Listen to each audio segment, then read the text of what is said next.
அருட்பெருஞ்சோதி அருட்பெருஞ்சோதி தனிப்பெரும் கருணை அருட்பெருஞ்சோதி.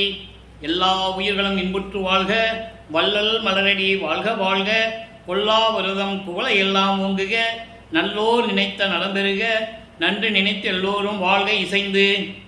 உலக மக்களே, அறிவார்ந்த அன்பர்களே, ஆண்மநேய ஒருமைப்பாடுடைய அன்பர்களே, அருட்பெருஞ்சோதி ஆண்டவருடைய திருவிளையாடலை நமது பிள்ளை பெருமானார் அவர்கள் அருளிய திருவுட்பாவிலிருந்தே பார்த்து கொண்டிருக்கிறோம். அருட்பெருஞ்சோதி ஆண்டவர் ஆதியும் அந்தமில்லா தோன்றிய இறைவன், சுயமாக தோன்றிய இறைவன். அந்த இறைவன் இந்த உலகங்களை படைத்து உலகங்களை ஆட்சி செய்யக்கூடிய பதத்தலைவர்களையும் படைத்து அவர்களுக்கு ஏற்ற தொழிலையும் கொடுத்து 5 தொழில்களையும் கொடுத்து படைத்தல், காத்தல், அழித்தல், மறைத்தல், அருளல் போன்ற 5 தொழில்களையும் கொடுத்து இந்த பிரபஞ்சத்தை இயக்க வைத்தார்கள். அவர் படைக்கப்பட்ட உலகங்களிலே தோன்றிய 4 யுகங்களும் கிரேத யுகம், திரேத யுகம், துவார யுகம், கலியுகம், 4 யுகங்களிலுமே சமயங்களும் மார்க்கங்களும் அதன் பின் மதங்களும் தோன்றி அவர்கள் விருப்பத்திற்கு ஏற்றபடி, அறிவின் விளக்கத்துக்கு ஏற்றபடி அவர்களுடைய கர்த்தாக்களை உருவகப்படுத்தி, கர்த்தாக்கள் என்பது சைவ சமயம், வைஷ்ணவ சமயம், கௌபாரம், காணாபத்தியம், சாகதம், சௌரம் போன்ற சமயங்களுடைய தலைவர்களை, சைவ சமயத்தின் தலைவர் சிவபெருமான், வைஷ்ணவ சமயத்தின் தலைவன் திருமால், கௌபாரம் முருகன், காணாபத்தியம் விநாயகன், சௌரம் சூரியன், சாகதம் அம்மை. இப்படி அவங்களுக்கு கருத்துக்கு ஏற்றபடி பல உருவங்களை அமைத்து, அதற்கு ஏற்றபடி ஆலயங்களை அமைத்து, வழிபாட்டு முறைகளையும் அமைத்து மக்களை வழிபட செய்து விட்டார்கள். அதே போல மதங்களையும் உருவாக்கியவர்கள்.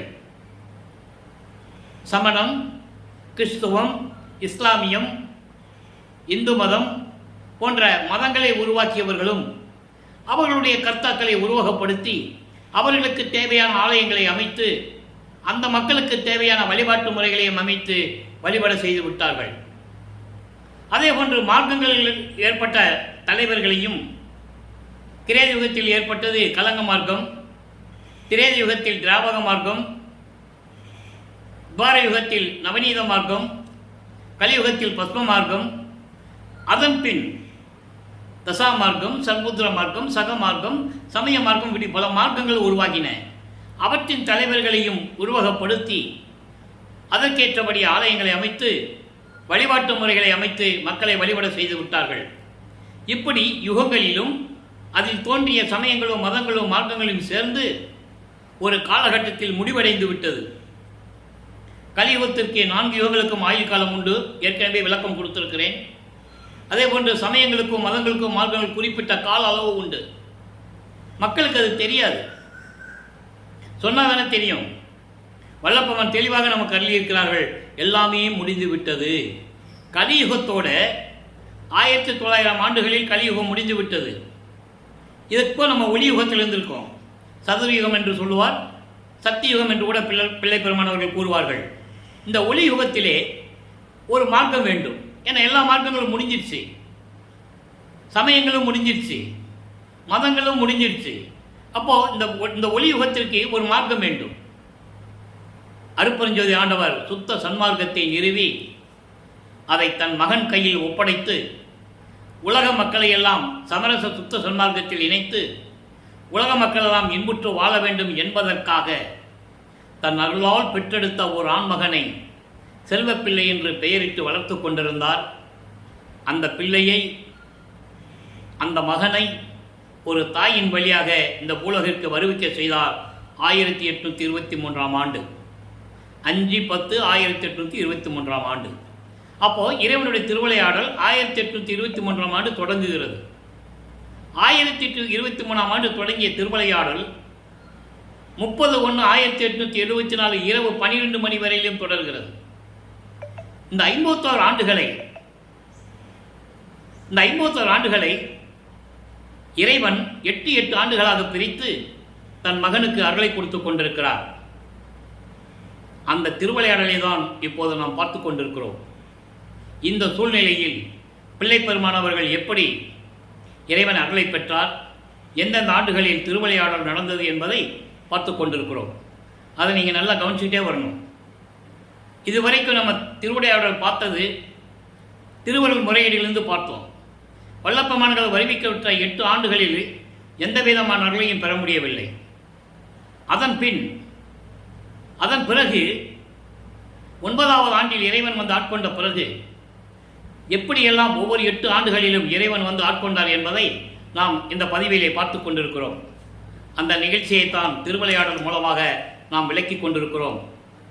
இப்போ 8 ஆண்டுகள் வரைக்கும் எந்த விதமான அருளையும் பெற முடியாத இறைவன் 9வது ஆண்டு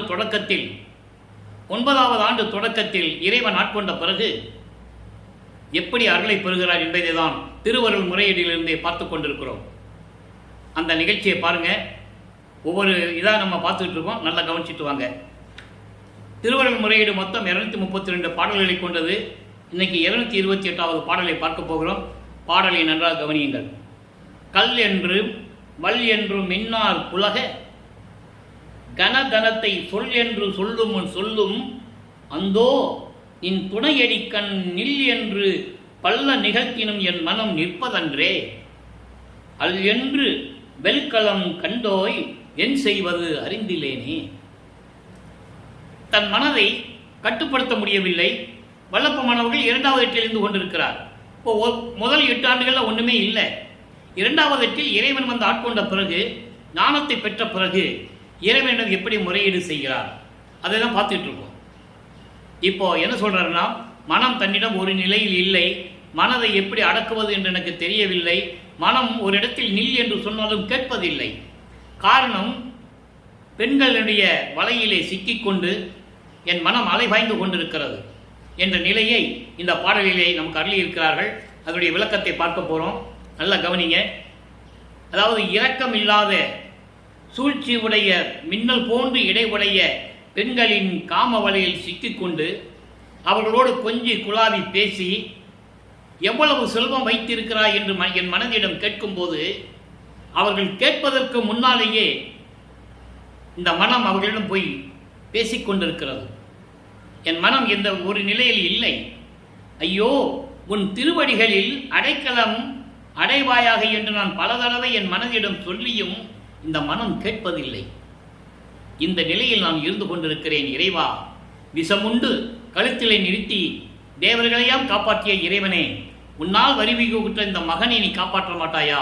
விரைவில் வந்து எனக்கு அருள்வாயாக என்று சொல்லி இந்த பாடலை நமக்கு அருளியிருக்கிறார்கள்.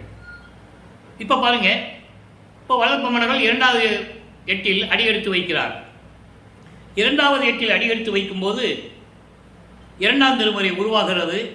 மொத்தம் 1207 பாடல்கள், 113 பதிகங்கள்.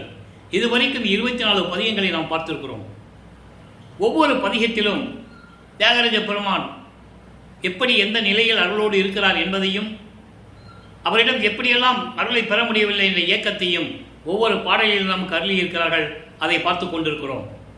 இன்று 25வது பதிகம் ஆடல் அமுது என்ற பதிகத்திலே 10வது பாடலிலே இருக்கின்ற விளக்கத்தை பார்க்க போகிறோம். யாது நின் கருது அறிந்திலே, யாது நின் கருத்து அறிந்திலே, மனமோ என் வசப்படாது இருத்தலை உரைத்தேன், தீது செய்யினும் பொறுத்து என்னை சிவனை தீய வல்வினை சேர்ந்திடா வண்ணம் பாதுகாப்பது உன் பரம் இன்றேல் பலவாய் பகர்தல் என்ன கான் பழிவரும் உனக்கே, அது காண்டி எம் ஒற்றியூர் அரசே அம்பலத்தில் நின்று ஆடல் செய்யும் அமுதே என்று இந்த பாடலை நமக்கு அருளியிருக்கிறார்கள். இப்போ இந்த பாடலிய விளக்கம் பாருங்க. உனக்கிட்ட நான் எவ்வளவு தடவை சொல்லிட்டேன், உன் மனதில் என்ன இருப்பதென்று எனக்கு தெரியவில்லை, மனமோ என்னிடம் வசப்படுவதில்லை. அதான் 1ஆம் திருமுறையில் சொல்றாரு. அதுக்கு விளக்கம் 2ஆம் திருமுறையில் கொடுக்கிறாரு. ஒவ்வொரு பாடலுக்கும் ஒரு கனெக்டிவிட்டி உண்டு. இப்போ பாருங்க, என் வசப்படாது இருத்தலை உரைத்தேன். என்கிட்ட மனசு என் வசத்தில் இல்லை என்பதை உனக்கு சொல்லிவிட்டேன். தீது செய்யினும் பொறுத்து, நான் தவறே செய்திருந்தாலும் கூட, குற்றங்களே செய்திருந்தாலும் கூட என்னை பொறுத்து மன்னித்து சிவனே தீய வல்வினை சேர்ந்திடா வண்ணம், தீய வல்வினைகள் எல்லாம் என்னை சேர்ந்திடா வண்ணம் நீ என்னை காக்க வேண்டும். இந்த நிலையில் இருக்கும்போது என்னை காப்பாற்றுவாயாக என்று சொல்லி இந்த பாடலை நமக்கு அருளியிருக்கிறார்கள். அந்த நிலையில் இருக்கும்போது என்னை காப்பது உனது கடமை, இல்லை என்றால் அந்த பழி உன்னை தான் வந்து சேரும். எனக்கு ஒன்றும் இல்லை. உலக மக்கள் உன்னை இகழ்ந்து பேசுவார்கள், அந்த பழி உனக்கு தான் வந்து சேரும். அதற்காகவது என்னை ஆட்கொண்டு அருள வேண்டும் ஒற்றியூர் அரசே, அம்பலத்தினால் நின்று ஆடல் செய்யும் அமுதே என்று கூறுகிறார். ஆக இந்த நிலையில் இருக்கும்போது வல்லப்பெருமான் அவர்கள் இரண்டாவது எட்டில் இருந்து கொண்டிருக்கும் போது இந்த பாடலை நமக்கு அருளியிருக்கிறார்கள். வல்லப்பெருமான் அவர்கள் 16 ஆண்டுகளுக்குள் இறைவனிடமிருந்து எந்த அருளையும் பெற முடியவில்லை என்பதை நீங்கள் புரிந்து கொள்ள வேண்டும். அப்போ அவருக்கு அருட்பெருஞ்சோதி தெரியாது, சுத்த சன்மார்க்கம் தெரியாது, சைவ குலத்திலிருந்து வருவிக்க உற்றதனால் இவர் சிவபெருமான் தான் இறைவன் என்று இறைவனிடம் முறையீடு செய்து கொண்டிருக்கிறார். இப்போ இவர் இந்த நோக்கமெல்லாம் முடிந்த பிறகு வல்லப்பெருமான் அவர்கள் 3வது எட்டில் அடியெடுத்து வைக்கிறார். 3வது எட்டு என்பது 3/24. நல்லா நீங்கள் புரிஞ்சுக்கணும். 3/24. இந்த 24 ஆண்டுகளுக்குள் என்ன நடந்தது என்பதை தான் 3ஆம் திருமுறையிலே நாம் பார்த்து கொண்டிருந்தோம். 3ஆம் திருமுறை மொத்தம் 19 பதிகங்கள், 235 பாடல்கள், எல்லா விளக்கங்களையும் பார்த்து விட்டோம். ஒவ்வொரு பதிகத்தினுடைய ஒரு சுருக்கம். இவர் தியாகராஜ பெருமானை வழிபடுவதற்கு திருவொற்றியூர் செல்ல வேண்டியது, அங்கே நின்று கொண்டு தியாகராஜ பெருமானை வழிபடுவது, அவர் காட்சி கொடுப்பதும் மறைந்து விடுவதும், அதன் பிறகு இவர் மனம் ஏக்கத்தில் இருந்து கொண்டு மன வருத்தப்பட்டு நாரையையும் கிளிகளையும் தூது அனுப்புவது, அதனால் எந்த பதிலும் கிடைக்கவில்லை. அதன் பின் ஒரு குரத்தி பின்னிடம் போய் ஜோதிடம் கேட்பது. நல்லா கவனிக்கணும். அப்போ பிள்ளை பெருமான் அவர்கள் ஒரு மனித தரத்தில் இருந்து கொண்டிருக்கிறார். இறைவனால் வருவிக்க உற்ற மகன் என்று தெரியும், வெளியே யாருக்கும் சொல்ல முடியாது, இன்னும் அருளை பெற முடியவில்லை. அப்போ உலகில் எப்படி இருப்பாங்க? ஒரு குடும்பத்தில் கஷ்டம் வந்தானே ஜோசியம் பார்க்க போகாங்க, குறிகப்ப போவாங்க. அதே போல இவரும் நடந்து கொண்டிருக்கிறார் என்பதை நீங்கள் புரிந்து கொள்ள வேண்டும். அதன் பிறகு ஒரு ஜோதிடத்தை போய் ஜோசியம் கேட்க போவார், அதனாலையும் எந்த விதமான பலனும் இல்லை. அதன் பிறகு 4ஆம் திருமுறை உருவாகிறது. அப்போ வல்லப்பெருமான் அவர்கள் 4வது எட்டில் இருந்து கொண்டிருக்கிறார். 4×8 = 32. 25வது ஆண்டிலிருந்து 32 ஆண்டுகளுக்குள், அந்த 8 ஆண்டுகளுக்குள் என்ன நடந்தது என்பதை 4ஆம் திருமுறையிலிருந்து நாம் பார்த்து கொண்டிருந்தோம். 4ஆம் திருமுறை முடிவடைந்து விட்டது, அதை பார்த்து விட்டோம். ஒவ்வொரு பாடலிலும் இறைவன் எப்படி வந்து அருளினார் என்பதை நாம் ஒவ்வொரு பாடலிலிருந்து பார்த்தோம். இவர் என்ன பண்ணுறாரு? இப்போ இந்த நிலைகளெல்லாம் மாறுகிறது.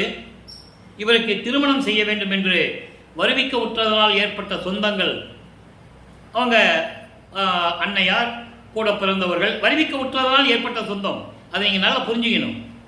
அந்த சொந்தங்கள் எல்லாம் இவருக்கு திருமணம் செய்ய வேண்டும் என்பதற்காக அக்கா மகளை திருமணம் செய்ய வேண்டும் என்று சொல்லுகிறார்கள். அக்கா மகள் எப்படி சொந்தம்? இவர் அந்த பெண்ணை தாலி கட்டினால்தான் அந்த பெண்ணுடைய கர்ம வினைகள் எல்லாம் நீங்கி அந்த பெண்ணுக்கு மோட்ச வீட்டு கிடைக்கும். இது ஏற்கனவே நிர்ணயிக்கப்பட்டது. அந்த பாடலுடைய விளக்கத்தை நம்ம பார்த்துட்டோம். இவர் பூலோகத்திற்கு வருவிக்க விட்டதற்கு முன்னாலேயே இது ஏற்கனவே நிர்ணயிக்கப்பட்ட ஒரு செயல், இறைவனுடைய திருவிளையாடல். மக்கள்கிட்ட யாரும் சொல்லல, அதனால தெரியாது. பொதுப்படையாக சொன்னாங்க, கல்யாணம் பண்ண சொன்னாங்க, முடியாதுன்னு சொன்னார். அப்போ ஒரு சாமியார்கிட்ட கூப்பிட்டு போனாங்க. சாமியார், நீ கட்டிக்கப்பா, அதனால் ஒன்றும் இல்லை, நீ வாழணும்னு அவசியம் இல்லை, நீ திருமணம் பண்ணிக்கோ அப்படின்னு தான் சொன்னார். அப்படின்னா உலகியல் செய்திகள் உண்டு, அது ஒரு பக்கம் இருக்கட்டும். அந்த விளக்கத்துக்குள்ளே நம்ம போக வேண்டாம். அந்த சாமியார் அருட்பெருஞ்சோதி ஆண்டவர் தான். அவர் தந்தை சொல்லுகிறார், மகன் தாலி கட்டுகிறார். அது ஏற்கனவே பாடல்கள் இருக்கின்ற விளக்கத்தை பார்த்து விட்டோம்.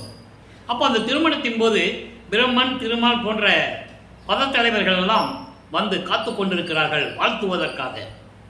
அந்த நிலையில் அருட்பெருஞ்சாண்டவரும் சிவகாமி வள்ளியும் வரவில்லை என்றும், தனது தாயும் தந்தையும் வரவில்லை என்றும் அவர் மனம் எப்படி துன்பப்பட்டது என்பதை அருட்பிரகாச மாலை பாடல்களிலே இருந்து நாம் பார்த்து விட்டோம்.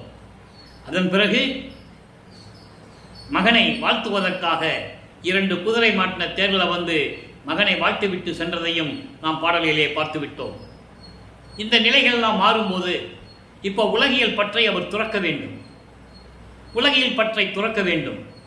உலகியல் பற்றை துறந்து வெள்ளாடை அணிந்து முக்காடு போட்டு சமயங்களிலும் மதங்களிலும் மார்களில் சொல்லப்பட்ட சங்கற்ப விகற்பங்களை எல்லாம் நீக்கிவிட்டு, நல்லா கவனிக்கணும், நீங்கள் திருநீர் பூசுவதை நிறுத்திவிட்டு, உத்திராட்சமலை போடுவதை நிறுத்திவிட்டு, வெள்ளையாடை அணிந்து சரிய கிரிய யோகம் என்ற 12 நிலைகளையும் கடந்து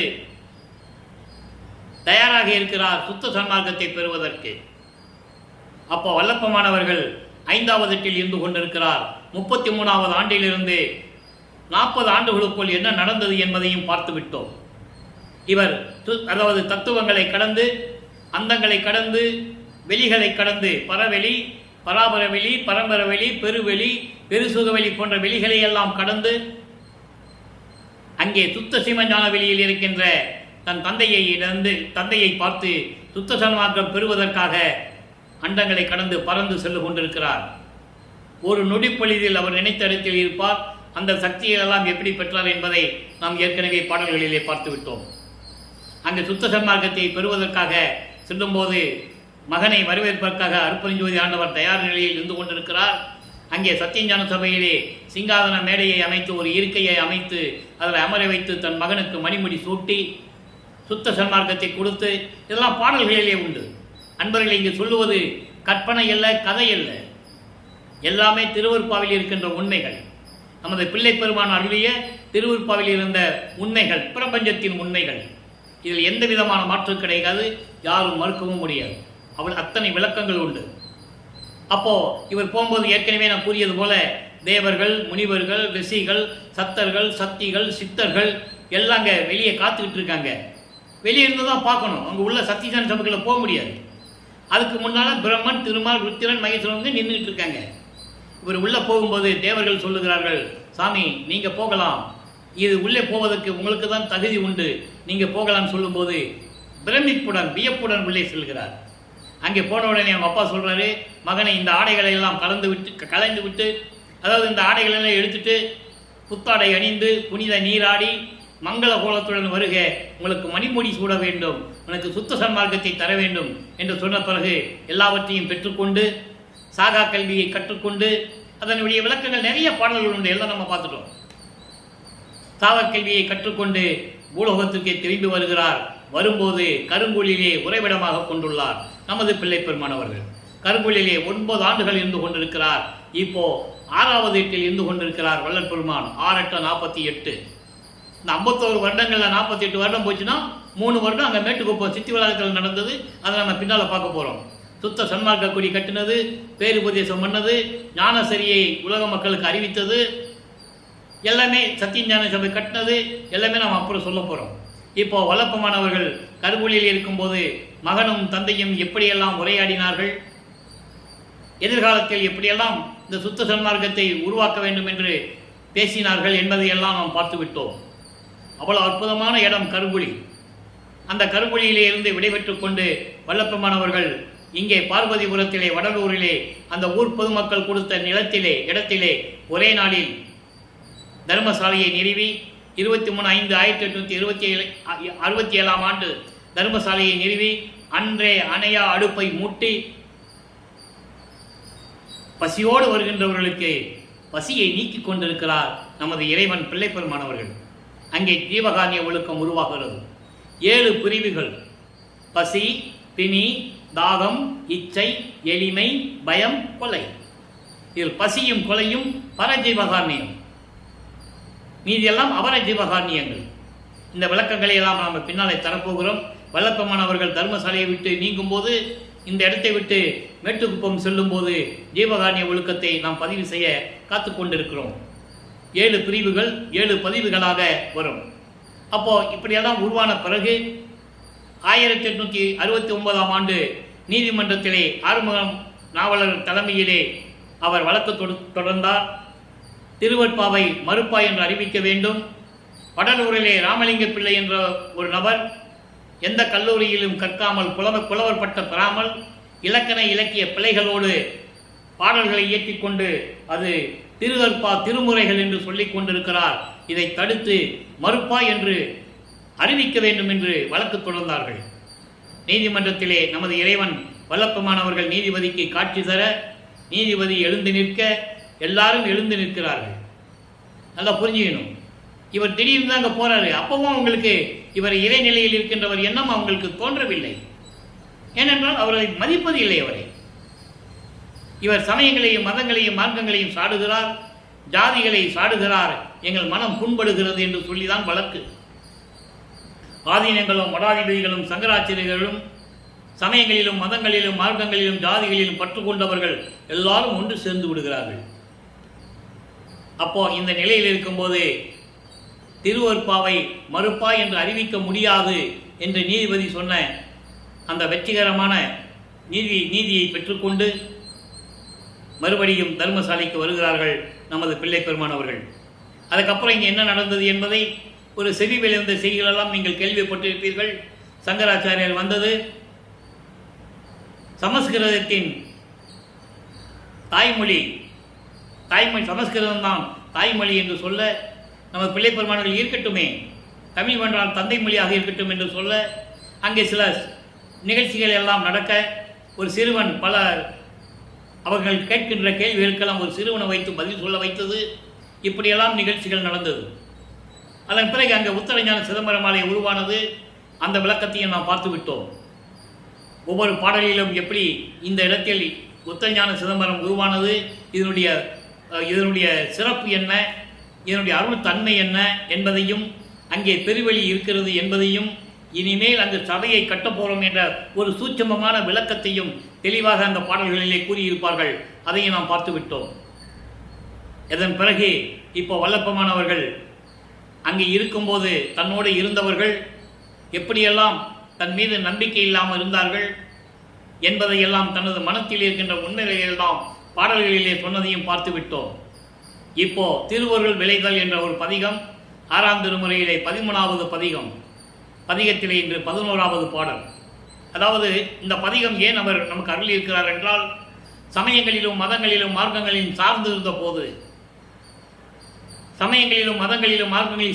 போது சிவபெருமானை எப்படி வழிபட்டார் என்பதையும், இந்த சமயங்களிலும் மதங்களிலும் மார்க்கங்களிலும் சார்ந்திருந்த போது அதனுடைய சங்கற்ப விகற்பங்கள் என்பது சைவ சமயத்தின் அடையாளமாகிய திருநீர் பூசுவதும், உத்திராட்ச மாலை போட்டுக்கொள்வதும், உருவ வழிபாடு செய்வதும், குத்து விளக்கு ஏற்றி பழங்கள் வைத்து தேங்காய் உடைத்து கற்பூரம் ஏற்றி ஊதுவத்தி கொளுத்தி எப்படி வழிபட்டார் என்பதையும் எல்லாமே நாம் பார்த்துவிட்டோம். சுத்த சன்மார்க்கத்தை பெற்ற பிறகு திருவருள் விளைதல் என்ற பதியத்தை நமக்கு கொடுக்கிறார். அங்கே திருவருள் முறையீடு 1ஆம் திருமுறையிலே, 6ஆம் திருமுறையிலே திருவருள் விளைதல். இங்கே எப்படி அருட்பெருஞ்சோதி ஆண்டவரை குறிப்பிடுகிறார் என்பதை நீங்கள் கவனிக்க வேண்டும். வேறுபாடுகள் உங்களுக்கு உணர்த்த வேண்டும். வல்லப்பெருமான் சமயங்களிலும் மதங்களிலும் மார்க்கங்களிலும் இருந்தார் என்றால், அவர் திருநீறு பூசிக்கொண்டும் உத்திராட்ச மாலை போட்டுக்கொண்டும் இருந்தார் என்றால், இருக்க வேண்டிய கட்டாயம் இருந்தார். அருட்பெருஞ்சோதி தன் மகனை அங்கு இருக்க வைக்கிறார். அவரை பக்குவப்படுத்த வேண்டும். சமயங்களுக்கும் மதங்களுக்கும் மார்க்கங்களுக்கும் சுத்த சன்மார்க்கத்திற்கும் விளக்கத்தை உலக மக்களுக்கு தெரியப்படுத்த வேண்டும். அது சுத்த சன்மார்க்கத்தின் தேவையில்லை என்று சொல்ல வேண்டும்.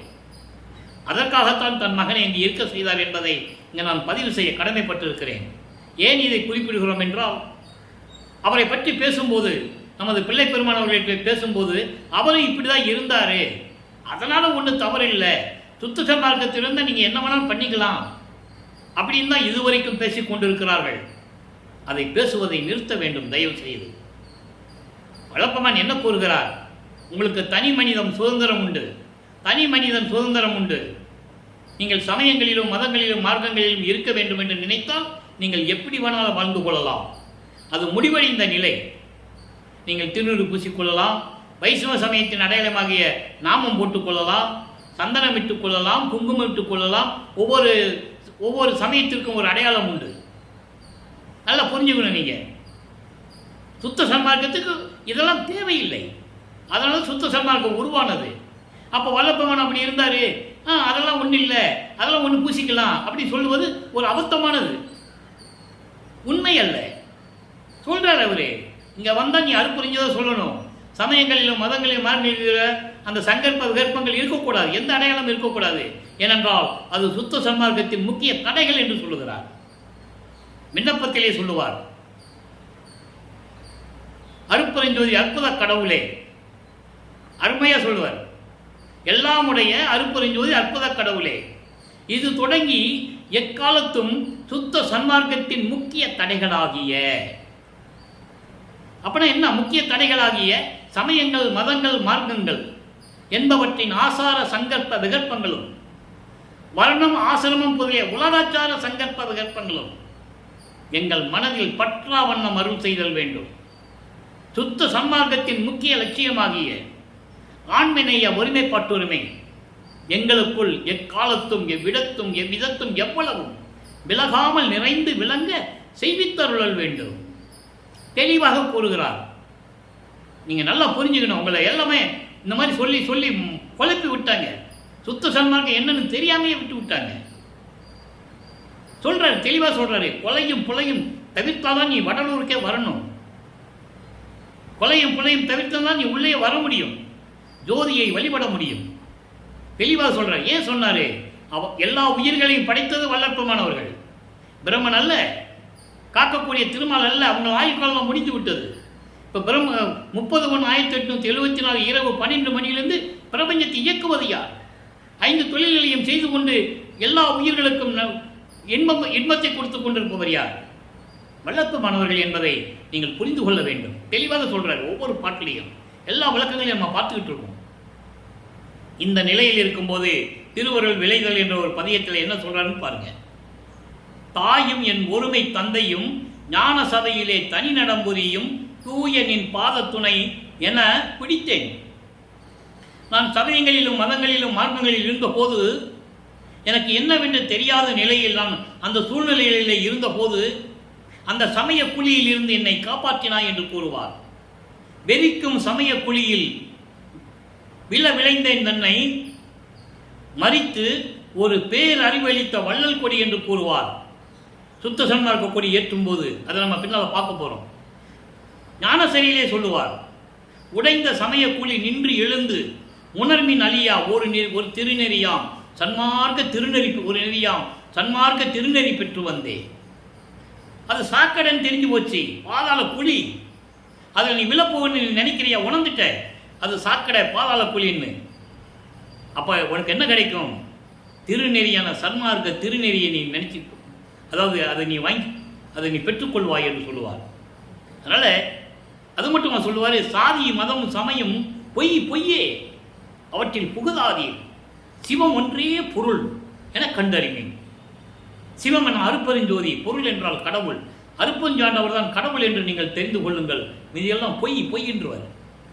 நல்லா புரிஞ்சுக்கணும் நீங்கள். அதனால தான் இறைவனை எப்படி உணர வேண்டும், இறைவனிடம் எப்படி வணங்க வேண்டும் என்பதை ஞானசரியிலே முதல் பாடலிலே கூறுவார். நினைந்து நினைந்து உணர்ந்து உணர்ந்து நெகிழ்ந்து நெகிழ்ந்து அன்பு நிறைந்து நிறைந்து ஊற்றலும் கண்ணீர் அதனால் உடம்பு நனைந்து நனைந்து. இறைவனை உள்ளத்தில் நினைச்சானா அப்படி ஆனந்த கண்ணீர் வரும். மனம் இலகி உருகி கண்ணீர் அப்படியே வந்து உடம்பு நனைக்கும். இறைவனை எப்படி கூப்பிட சொன்னாரு? அருளமுதே, நன்னிதியே, ஞான நடத்தரசே. சிவசிவான் சொன்னாரா? நமச்சிவாயன் கூப்பிட சொன்னாரா? சிவாயனவன் கூப்பிட சொன்னாரா? ஓம் சிவாயனவன் கூப்பிட சொன்னாரா? இல்லை. அருளமுதே, நன்னிதியே, ஞான நடத்தரசே, என் உரிமை நாயகனே என்று வணைந்து வணைந்து ஏத்துதனாம் அம்பின் உலகியலே மரணமில்லா பெருவாழ்வில் கண்டிடலாம். எப்படி சொன்னார் பார்த்தீங்க? உலக மக்களே வாங்க கும்பிடலாம், இறைவனுடைய அருளை பெற்றுக் கொள்ளலாம் என்று கூறுவார். இந்த நிலையில் இருக்கும்போது வல்லப்பமானவர்கள் இந்த தத்துவ அதாவது திருவருள் விளைதல் என்ற பாடலை நமக்கு அருளியிருக்கிறார்கள். தாயும் என் ஒருமை தந்தையுமான ஞான சபையிலே தனி நடமுறையும் தூயனின் பாத துணை என பிடித்தேன். நீதான் எனக்கு துணை என்று உனது திருவடியை பிடித்து கொண்டேன். தூயனின் பாதை என பிடித்தேன். தூக்கமும் சோம்பலும் துயரும் மாயையும் வினையும் மறைப்பும் ஆவணமும் வளைத்து என்னை பிடித்தல் வழக்கோ. எப்படி சொல்ற பாருங்க. அதாவது வினைகள், மாயைகள், ஆணவம், மறைப்பு நிலை.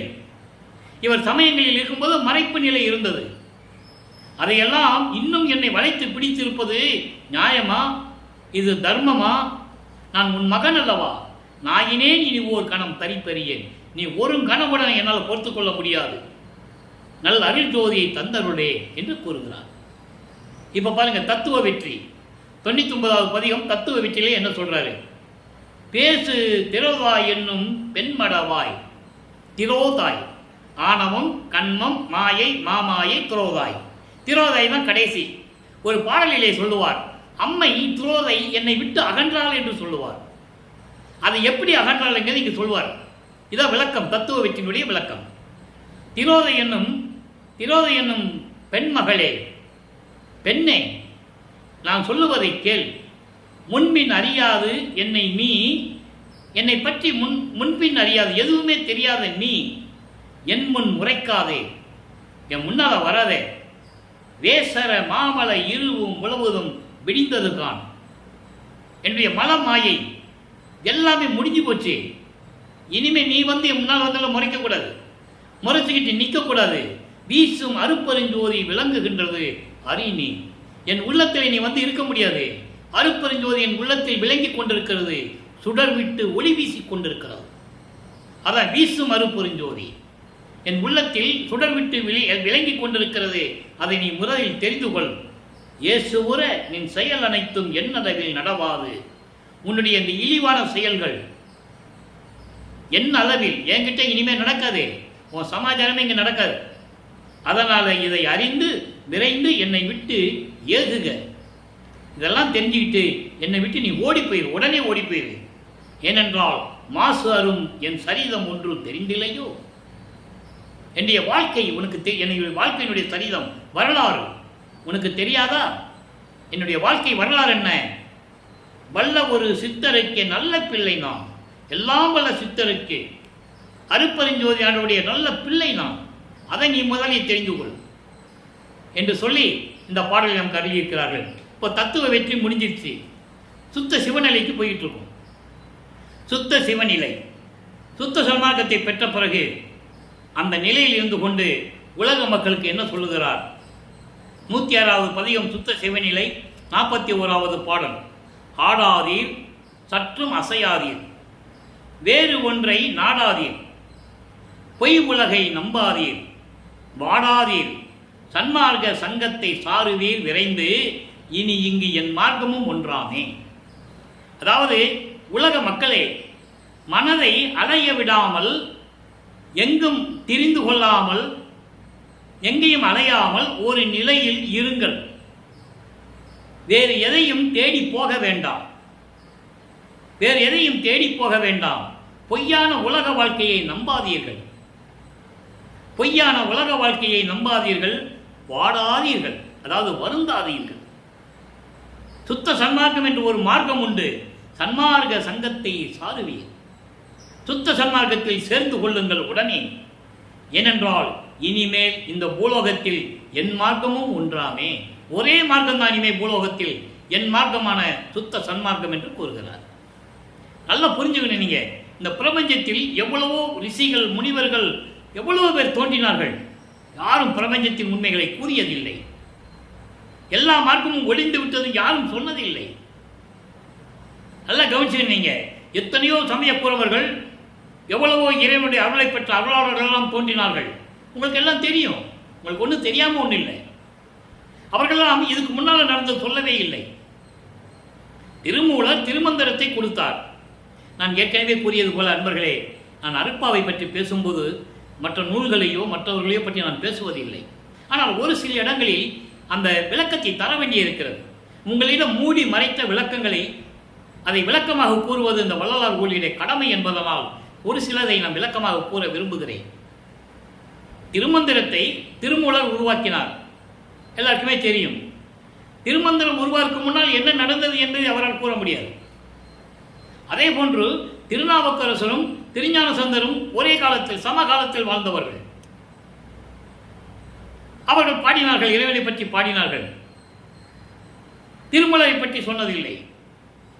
அதே போன்று அதற்கு பிறகு வந்த சுந்தரர் அதற்கு முன்னால் நடந்ததை அவர் சொல்லவில்லை.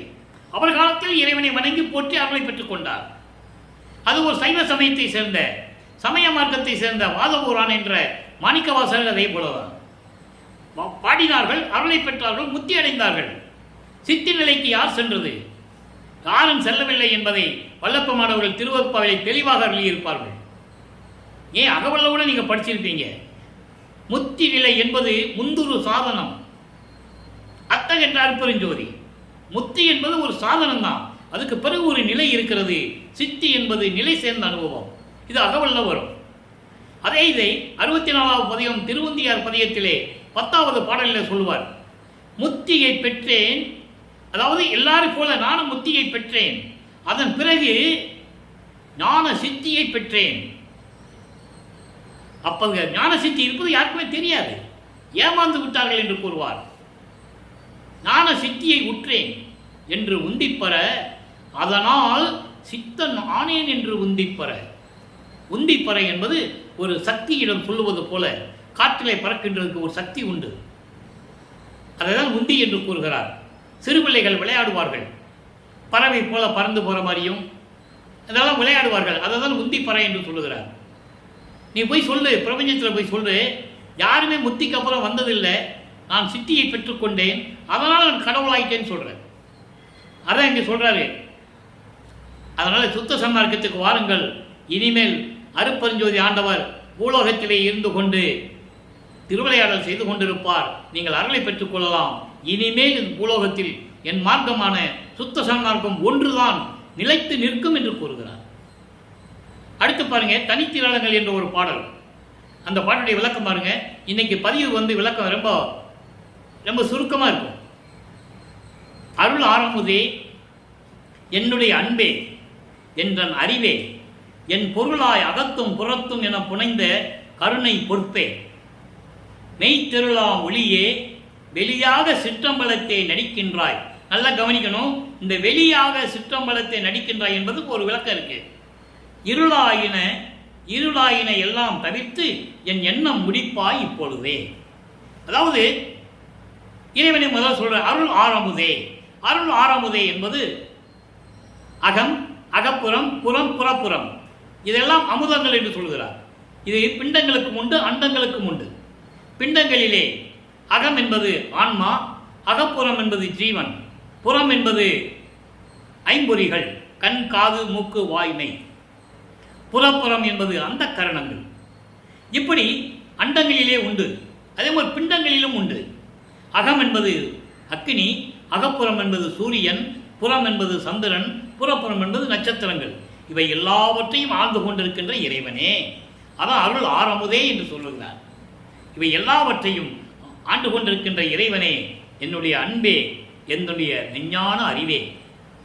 முதலிலே ஞானத்தை பெற்றுக்கொண்டார். 9வது ஆண்டிலே வந்து இறைவன் தன் மகனை ஆட்கொள்ளும் போது ஞானத்தை மட்டும்தான் பெற்றார்.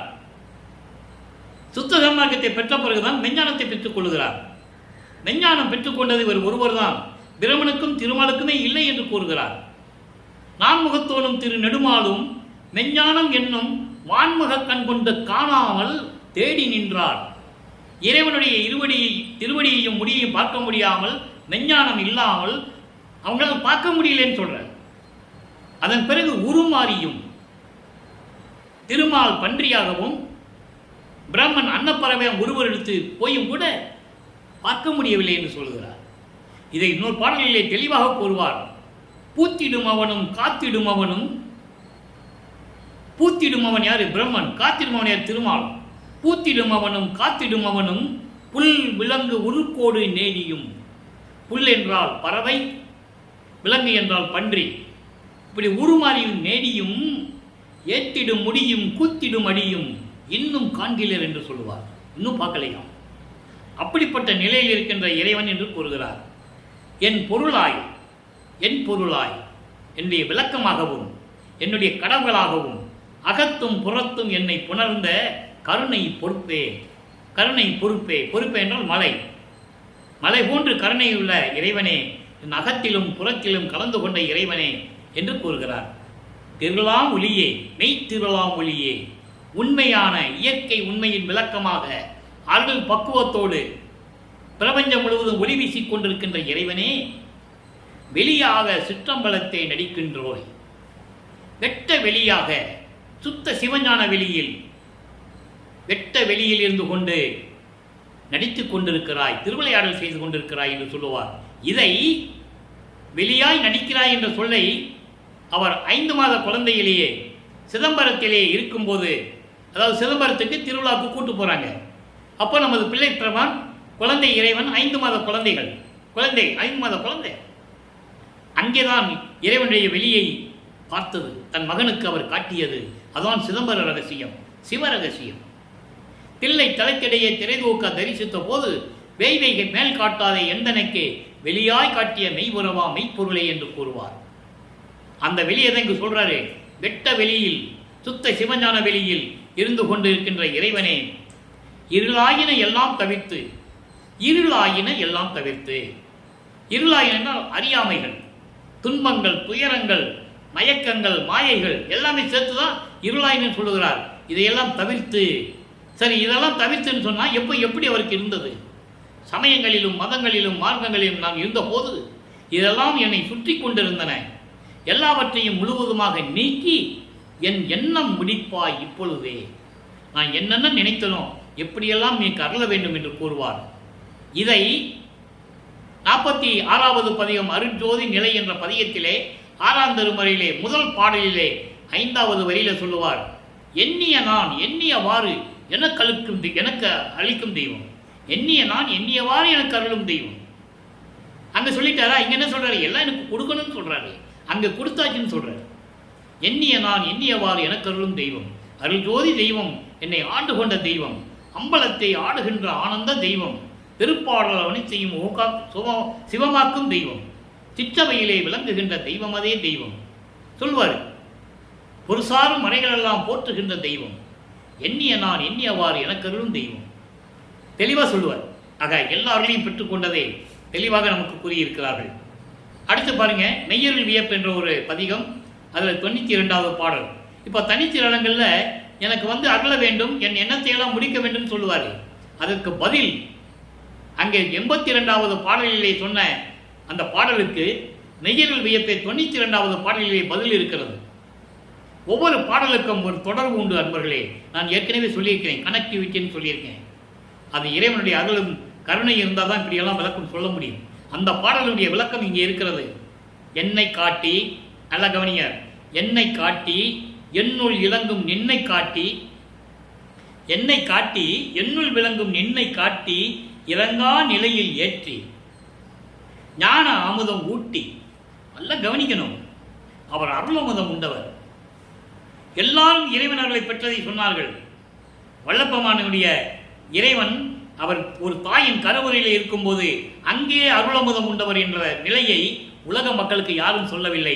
வல்லப்பெருமான் கூறுகிறார், நான் ஒரு தாயின் கருவறையில் இருக்கும்போது எப்படியெல்லாம் என் தந்தை அருட்பெருஞ்சாண்டவர் எனக்கு அருளினார், எனக்கு அருளமுதம் ஊட்டினார் என்று கூறுவார். அந்த விளக்கத்தையெல்லாம் நம்ம பார்த்துட்டோம்.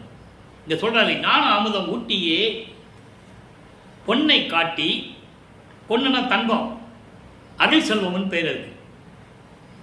பொன்னை காட்டி, பொன்னே நினது புகழை பாடியே, உந்தி கலிக்க வைத்தாய் அழியாது என்னை நாடியே. உந்தி கலிக்க வைத்தால் அழியாது என்னை நாடியே. 4 வரி பாடல் தான். விளக்கம் பாருங்க, அற்புதமான விளக்கங்கள் இருக்கீங்க.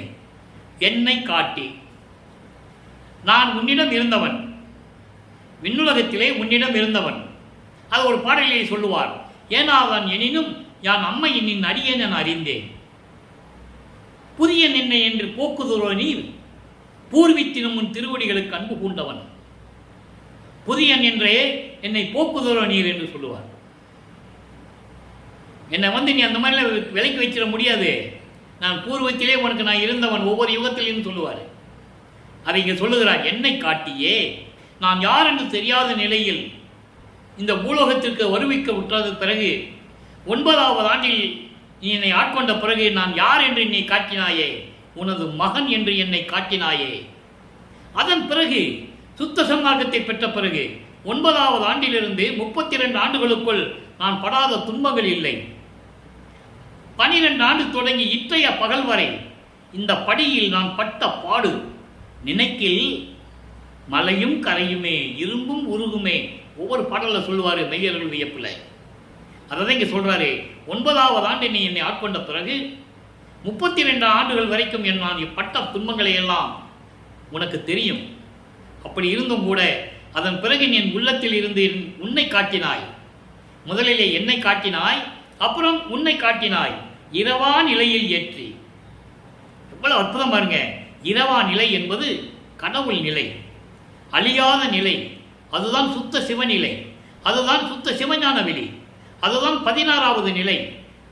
இந்த 12 நிலைகளும் சரியை கிரிய யோகம் என்ற முன்னாங்க 12 நிலைகளும் சமயங்களையும் மதங்களையும் மார்க்கங்களையும் சார்ந்தது.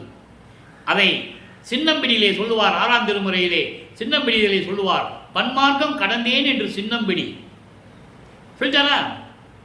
பல மார்க்கங்களையும் சமயங்களையும் மதங்களையும் நான் கடந்து விட்டேன். 12 மேல் நின்று சின்னம்பிடி.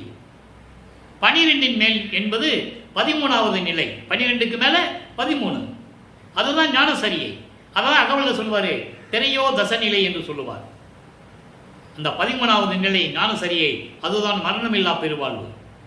அதன் பிறகு ஞான கிரியை, ஞானத்தில் யோகம், ஞானத்தில் ஞானம், இப்படி பல நிலைகள் உண்டு. அது இந்த 16வது நிலைதான், ஞானத்தில் ஞான நிலைதான் இரவாத நிலை, அதுதான் கடவுள் நிலை, அதுதான் சுத்த சிவநிலை. அந்த சிவநிலையை என்னை ஏற்றி ஞான அமுதம் ஊட்டினால்தான் ஏற முடியும். சுத்த சிவமார்க்கத்தை கொடுத்து ஞான அமுதம் ஊட்டி என்னை சிவநிலையில், சுத்த சிவநிலையில், கடவுள் நிலையில் ஏற்றினாயே. அருள் செல்வத்தையெல்லாம் கொடுத்து பொன்னை காட்டியே. பொன் என்றால் தங்கம், அது உலகியல் விளக்கம். இங்கே பொன் என்பது அருள் செல்வங்கள், அருள் வல்லமைகள் எல்லாவற்றையும் எனக்கு கொடுத்து, பொன்னே அருப்பெருஞ்சோதியே நின் புகழை பாட வைத்தாயே, நின் புகழை பாட வைத்தாயே, குன்றி கழிக்க வைத்தாய், என் அறிவை தெளிக்க வைத்து பேரின்பமாக இருக்க வைத்தாய், அழியாது என்னை நாடியே. நீ விரும்பி என்னை தேர்ந்தெடுத்து அழியாத நிலையில் என்னை கொண்டு வந்து வைத்து விட்டாயே. அதுதான் மரணமில்லா பெருவாழ்வு. முத்தேகத்துடன் இருப்பது சுத்த தேகம், புரோண தேகம், ஞான தேகம். சுத்த தேகம் என்பது போகா புனல், புரோண தேகம் என்பது வேகாக்கால், சாகாத்தலை ஞான தேகம். இதன் விளக்கமெல்லாம் நான் ஏற்கனவே நம்முடைய பதிவிலே நீங்கள் பார்த்துக் கொள்ளலாம். சுத்த தேகம், ஞான தேகம், புரோண தேகம் என்று நம்ம சேனலுக்குள்ளே போய் நீங்கள் டைப் பண்ணால் அந்த தேகத்தை பற்றி நான் விரிவாக ஏற்கனவே 3 ஆண்டுகளுக்கு முன்னால் விளக்கம் கொடுத்திருக்கிறேன். 4 ஆண்டுகளாக திருவிற்பாவனுடைய பாடல்களை, ஒவ்வொரு திருமண விளக்கங்களையும், அருப்பெருஞ்சோதி ஆண்டவருடைய திருவிளையாடல்களையும் நாம் தொடர்ந்து 4 ஆண்டுகளாக பேசிக் கொண்டிருக்கிறோம், மக்களுக்கு சொல்லிக் கொண்டிருக்கிறோம். அது நான் பெற்ற பாக்கியம். அதற்காகவே இறைவன் என்னை ஏற்கொண்டு நான் வள்ளலார் ஊழியன் என்ற நிலையில் இருந்து கொண்டு இந்த விளக்கங்களை உங்கள் முன்னால் பேசிக் கொண்டிருக்கிறேன். இப்போ பாருங்க, இந்த நிலையில் முடிந்த பிறகு அம்பலவாணர் வருகை. இந்த நிலைகளாம் எப்படி நடக்கிறது? தர்மசாலையில் இருக்கும் போது, தர்மசாலை நீங்கள் நினைப்பது மாதிரி அல்ல, சாப்பாடு மட்டும் போடுற இடம் இல்லை. நீங்கள் அதை நல்லா புரிஞ்சுக்கணும். தர்மசாலை என்பது சாப்பாடு மட்டும் போடுற இடம் கிடையாது. பசிக்கு வருகின்றவர்களுக்கு பசியாற்றுவது பரஜீவகாரணியம். அங்கதான் ஜீவகாரணியம் உருவானது. அதனால் தர்மசாலை என்பது சோடு போடு மற்ற இடம் மட்டும் நீங்கள் நினைக்கக்கூடாது. தர்மசாலை என்பது சுத்த சன்மார்க்க நெறிகளை கொண்ட இடம். நல்லா புரிஞ்சுக்கணும். தர்மசாலை என்பது சுத்த சன்மார்க்க நெறிகள் கொண்ட இடம். அதான் சொல்லுவார், சாலை வழியாக சபைக்கு வருவோம் என்று சொல்லுவார். அதை நம்ம அந்த விளக்கத்தை பின்னால் பார்க்க போகிறோம். சாலை என்பது ஒன்று, தர்மசாலையில் உணவு உண்டு பசியாற்றிவிட்டு இறைவனை வழிபட வேண்டும்.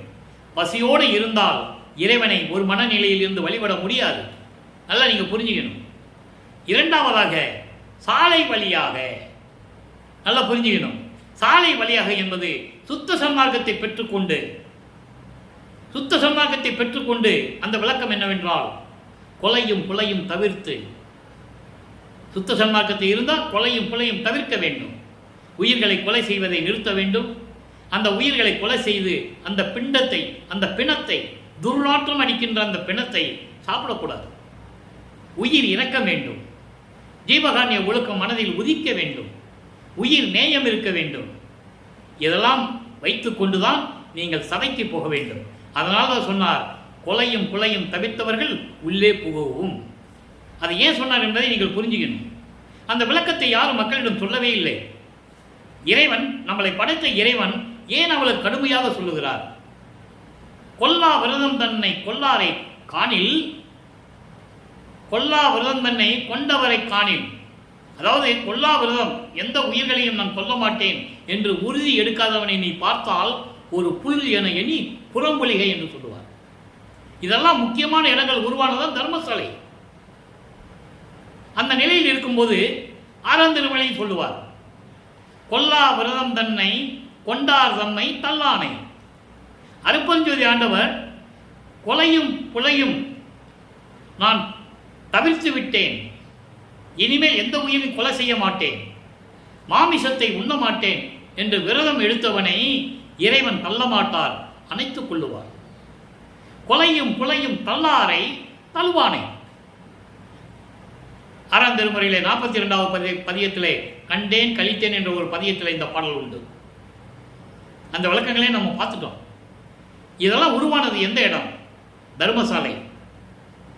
அதனால சொல்றார், சாலை வழியாக சபைக்கு வர வேண்டும். அப்போ அவரு சபையை அமைக்கவில்லை. நல்லா புரிஞ்சுக்கணும் நீங்க. அப்போ சூட்சமாக சொல்லுகிறார், இங்கே நான் சத்தியஞான சபையை நிறுவப் போகிறேன். சத்தியஞான சபை எப்படிப்பட்ட சபை? அங்கே திருச்சிற்றம்பலத்தில் இருக்கின்ற பொற்சபையும் சிற்றபையோடு இருக்கின்ற சத்தியஞான சபை. அதான் சபையை என்னுள் கண்டன் என்று சொல்லுவார். நாங்கள் பார்த்துட்டு வந்துட்டேன், அதை போய் நாங்கள் அமைக்க போறேன் என்று சூட்சமமான விளக்கங்கள்லாம் திருவருட்பாவிலே நமக்கு அருளி இருக்கிறார்கள். நம்மளையெல்லாம் படைத்து ஆண்டு கொண்டு இருக்கின்ற இறைவன் வல்லப்பெருமானவர்கள். அவர் இறைவன், அதை நீங்கள் புரிஞ்சுக்கணும். காரணம், ஒரு உருவமாக மக்களிடம் உலாவிக் கொண்டு இருந்தாரே தவிர அவர் ஏற்கனவே இறையருள் பெற்றவர். அருட்பெருஞ்சாண்டோடைய மகன். ஒரு கூறுன்னா ஒரு பகுதி. அருட்பெருஞ்சாண்டோடைய ஒரு பகுதி அவர். எப்படி சைவ சமயத்தில் சொல்றார்கள், சிவபெருமானுடைய ஒரு பகுதி பார்வதி என்று சொல்லுகிறார்கள். அதை நீங்க நல்லா புரிஞ்சுக்கணும். சிவபெருமானை இடது பக்கத்தில் பார்வதியை வைத்துக் கொண்டிருப்பது ஒரு பகுதி. சக்தியும் சிவனும் சேர்ந்தது என்று சொல்லுவார்கள். இங்கே அருட்பெருஞ்சோதி ஆண்டவரும் வள்ளற்பெருமானும் சேர்ந்தவர்கள். அதை நீங்க புரிஞ்சுக்கணும். அதனால்தான் தான் பிரிந்த சக்தியோடு 51 ஆண்டுகள் கழித்து மீண்டும் இணைகிறார் அருட்பெருஞ்சோதி ஆண்டவர். இதுதான் கான்செப்ட்.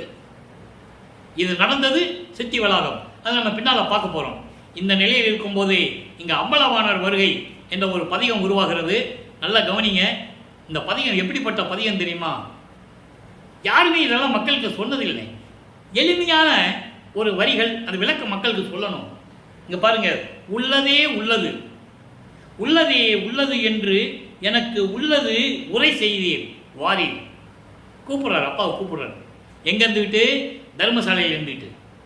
உள்ளதை உள்ளபடி, இந்த பிரபஞ்சத்தின் உண்மைகளை உள்ளபடி மறைக்காமல்.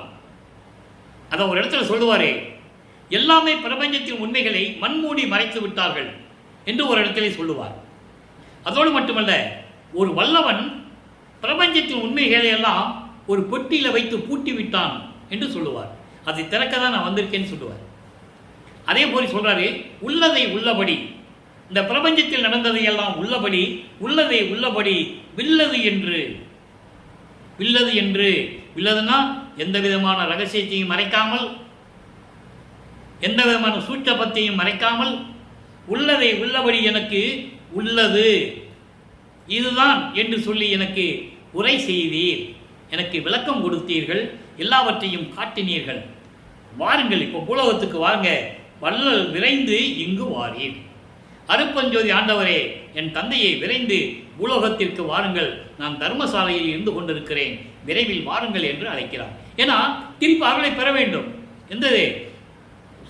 அருட்பெருஞ்சோதியை பெற வேண்டும். இறைவன் இவரோடு கலக்க வேண்டும். திருவருள் செங்கோலாட்சி வாங்க வேண்டும். திருவருள் செங்கோலாட்சி வாங்கினது எங்கே? அங்கே மேட்டுக்குப்பம். சொல்லுவார், திருஅருள் செங்கோலாட்சி செலுத்துவோம் என்று சொல்லுவார். செலுத்துவேன் என்று சொல்லவில்லை, செலுத்துவார் என்றும் சொல்லவில்லை, நான் செலுத்துவேன் என்றும் சொல்லவில்லை, அருட்பெருஞ்சோதி ஆண்டவர் செலுத்துவார் என்றும் சொல்லவில்லை, செலுத்துவோம். அப்ப அங்கு சூட்சமமான விளக்கம் இருக்கிறது. நானும் என் தந்தையும் சேர்ந்து கொண்டு இந்த பிரபஞ்சத்தை இயக்குவோம் என்று கூறுகிறார். அதை ஒரு பாடலிலே சொல்லுவார். ஐயனே, என் தந்தையே, அருட்பெருஞ்சோதி ஆண்டவரே, நாம் இருவரும் சேர்ந்து இந்த உலக மக்களை நிரந்தரமாக இன்பமாக வாழ வைக்க வேண்டும் என்று ஒரு பாடலிலே கூறுவார். அந்த பாடலுடைய விளக்கத்தையும் நான் கொடுத்து விட்டேன். அதான் செலுத்துவோம் என்று சொன்னார். நம்ம என் தந்தை என் உள்ளத்தில் இருப்பதால் நானும் என் தந்தையும் சேர்ந்து இந்த பிரபஞ்சத்தை இயக்குவோம் என்று கூறினார்கள்.